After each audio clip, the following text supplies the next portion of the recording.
Hey folks, Jackdaw here. If you're planning to take a bite out of Bloodlines 2, this might save you time, frustration, and even help you savour the good bits. This isn't a review exactly, it's more so what I wish someone had told me before I started. And so here is how this will go. First, we'll get expectations straight. What this game really is and very much isn't based on my 30 hours with it. The aim is to give you as much context as possible to decide whether this is the kind of experience you'll love, tolerate, or bounce off entirely. Because this game isn't for everyone, and that's fine. Then we'll dive into the stuff the game explains largely in long codex entries you'll probably never read again. The abilities, systems, and choices that change how you play. You'll see gameplay, combat, and structure, but nothing story related, no dramatic spoilers here. Timestamps are all below, but let's awaken from torpor, starting with expectations.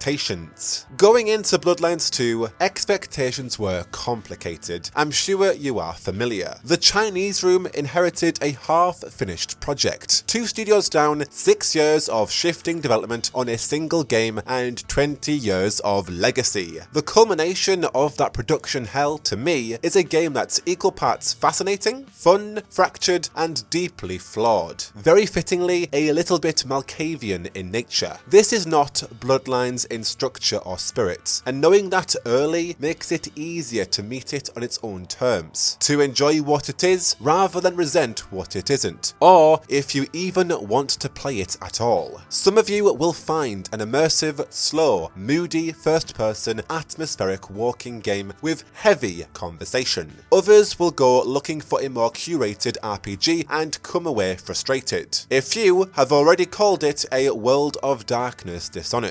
And I get it, the antediluvian shaped elephant in the room, the is it an RPG debate has been done to death. The studio's been clear, but let's be direct. Bloodlines 2 is not an RPG in the traditional sense. It would honestly make more sense under another subtitle entirely. It's about as much of an RPG as Life is Strange is. There are a few story choices and dialogue branches, but this is a narrative adventure with some RPG flavouring. It's more illusion of choice than the real thing. It even borrows a Telltale style reaction system, where characters flinch, smile, or scold at your words.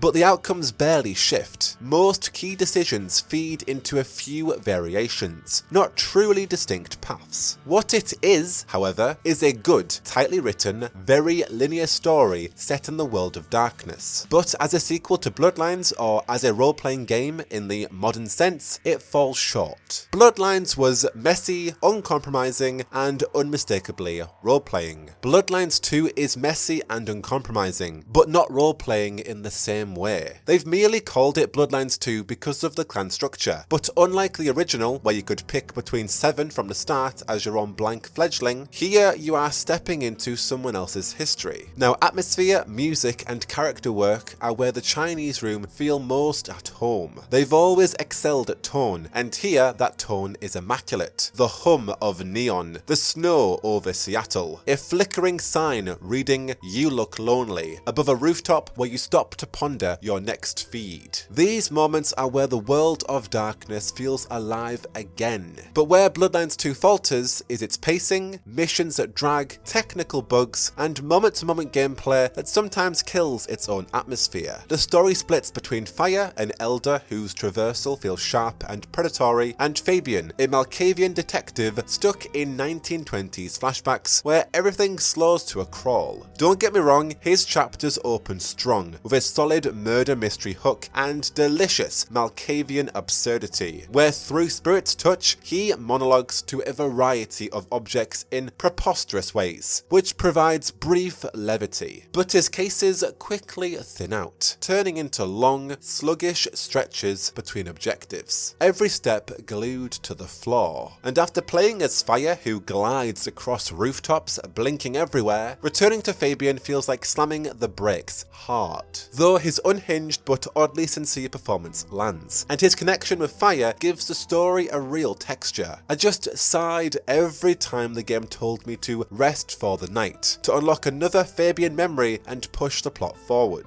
Ultimately, like the original Bloodlines, I feel this will resonate deeply with a small, specific group and completely miss others. For those understandably chasing after a 2004 style cult RPG, this isn't that. But for those open to a slower, story-first World of Darkness experience, this might appeal to you. Take that as you will. With expectations set, let's talk about how Bloodlines 2 plays and a few things I wish I knew before I played, from one mildly sleep-deprived Malkavian to another. As mentioned, the game is very linear, particularly so in the opening hours. After a key story moment, Seattle opens up slightly more in what is referred to as the hub break. It happens around 3 hours in, give or take, so if you are eager to reach the clan trainers and start unlocking cross-clan abilities immediately, just push straight through the main missions until you hit that point. Don't dilly-daddle. Each clan has a mastery rating, essentially how demanding that playstyle is. Ventrue are the easiest to pick up and dominate with straight away, while Banu Hakim and the Sombra sit at the other end of the spectrum. High risk, high reward, brutal once mastered. Whereas Tremere, Toreador and Bruja sit in the middle. Each clan's powers fall into a few clear categories. Now your passive is fixed to your specific chosen clan, but every other ability can be mixed and swapped once unlocked within its category. We've got Strike, your direct attack slot, Relocate, your movement or relocation slot, Effect, your social or environmental manipulation slot, Mastery, a higher tier discipline that reshapes combat altogether, and your clan perk, which is unlocked after completing a full ability tree. To show in context how cross-clan powers connect, as a Toreador, your specific passive gives a burst of speed after every feed. Midway through the game, I unlocked the Bruja perk, which re-triggers your specific clan's passive every time you kill. Stacking the two meant my Toreador was able to chain speed boosts on both kills and feeds. A literal speed demon. Now, it gets even faster when you unlock the Toreador perk, which lets you reuse relocate abilities on cooldowns instead of draining blood pips. So essentially, I could use the ability blink, then feed, kill, repeat. That same Bruja perk works entirely differently depending on your clan, of course, specifically their passive. A Ventrue, for example, would harden their body after every kill as well as every feed. A perfect loop for tanking it out instead of zooming across the place. Now you can unlock every clan's perk and abilities. Only clan passives are locked. Everything else can be cross-trained, letting you build hybrid playstyles that feel genuinely powerful. You can awaken abilities from the other clans by speaking to their clan contacts. First, unlocking the ability costs Resonant Blood, which then also grants a themed outfit. And then you need to spend XP to actually equip the ability, which is where the grind is at. Each replaces an ability of the same type, strike for strike, relocate for relocate, and so on. I wish this wasn't the case, as I was initially hoping to have Blink, the Toreador's relocate ability, and Charge, the Bruja relocate ability. I wanted to have both of them at the same time because you can imagine the flexibility and just how fast that build would be, but no. Now the first ability from another clan usually costs around 10 ability points, the second being around 8. And lo and behold, you can see why it's a grind if you're aiming to unlock everything. Clan affinities do make this easier. They discount certain powers if they align with your specific clan's natural strengths. For example, Toreador lean into agility and brawling, so a few Bruja and Banu Hakim disciplines come more naturally, ironically like Charge. And given the clear categories, they are designed to work together across all clans. You can reassign abilities mid-combat, and when paired with blood elixirs, they open up some creative setups. A few standouts I love: Tremere's Blood Curse combined with Ventrue's Possession makes a target attack their allies, and when they take damage, the curse detonates and wipes the group. Or a personal favourite, spot a group with guns, usually in the mid to late game. Use Ventrue's Mass Manipulation, follow with Bruja's Taunt to make them drop their weapons, and then they charge at you. Then pull their guns in with Telekinesis and open fire. Mass Manipulation in particular is one of the best abilities abilities in the game. While active, every affect power you cast hits all subdued enemies in view. Essentially, if you can see them, you can control them. It's as overpowered as it sounds. Combat is simple, but once you settle into your particular clan's rhythm, it can be satisfyingly chaotic. I would just say always loot dropped weapons. They break fast, but guns and knives hit hard, especially with headshots. I favoured the sniper rifle personally, and many interiors do hide explosive canisters or throwable objects. Use them wisely. You will meet all 6 clan contacts early on, starting from quest 2. Here is where to find them just in case. Onda for La Sombra is at the Glacier Hotel. Mrs. Thorne for Tremere is at the Wake the Dead Cafe. Fletcher for Ventru is at the Macomb Bar. Nico for Banu Hakim is at the Aurora Pawn. Patience for Toreador is at the Aurora Pawn too, and Silky for Bruja is at the Dutchman. You can and will visit them before the city opens up, but as mentioned, cross-clan ability training only becomes available after the hub break, roughly 3 hours in. You can quote romance the clan trainers by unlocking all of their clan abilities and checking in after each one. Flirt options appear naturally once you've built enough favour. I'll let you see for yourself what happens when you trigger a romance scene, but don't expect anything deep. Each trainer offers repeatable contracts for XP and blood resonance, cycling between 3 simple types: pickup and delivery, assassinations, and gang fights. They refresh as the main story progresses. They serve their purpose, but they're very repetitive and they're not side quests. Unlike the original Bloodlines where even basic errands had a bit of character and choice, these are very much functional XP grinds. It means to build your abilities rather than deepen the world. It is disappointing, least to say.